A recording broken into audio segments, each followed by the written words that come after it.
vous faire réagir par rapport aux annonces ce matin. Donc effectivement, il y a eu des annonces ce matin. Le moins qu'on puisse dire, c'est que, pour le coup, vous n'êtes pas convaincu. C'est pas qu'on n'est pas convaincu sur l'adoption des principes qu'on a préconisés depuis 4 ans. Ça, c'est acquis, ok, on est satisfait de constater qu'enfin on les a entendus.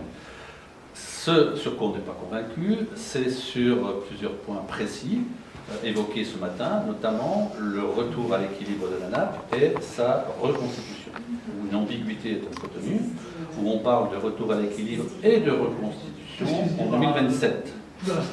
Et quand je pose la question, est-ce qu'il peut y avoir une date intermédiaire de retour à l'équilibre 2021, pour répondre notamment à l'exigence de la directive cadre européenne et du SDAGE, qui a déjà reporté de 2015 à 2021 cette échéance, on nous dit, ben, vous voyez, le comité de bassin va décider au mois de mars si il est possible ou non d'obtenir un délai jusqu'en 2027.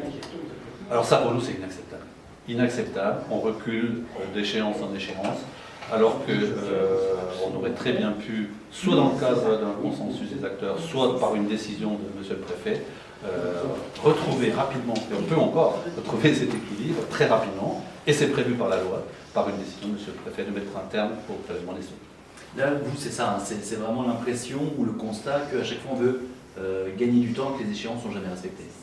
Voilà, c'est ce qu'on constate quand même depuis 10 ans, où les objectifs ne se sont pas respectés d'année en année, où à chaque fois on dit ben, bon, c'est fourvoyé, alors on va repartir avec de nouvelles études, alors que nous avons préconisé les alternatives dès 2016, qu'on n'en a pas tenu compte, que les études sur la nappe supérieure, on les a demandées en 2017, qu'aujourd'hui elles seraient opérationnelles, qu'on va seulement décider en 2020 d'y avoir recours.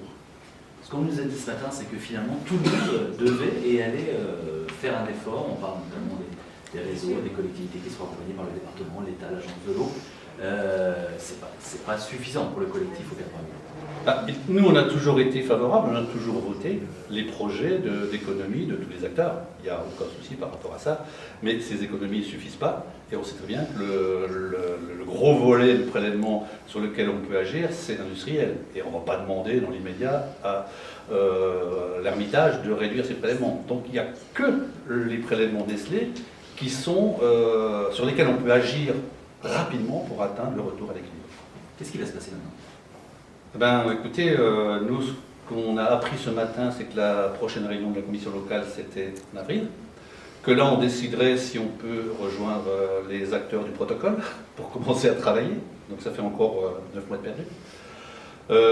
On a appris quoi d'autre que... Alors du coup, il va se passer quoi maintenant ? Et là, il ne se passe plus rien jusqu'en avril.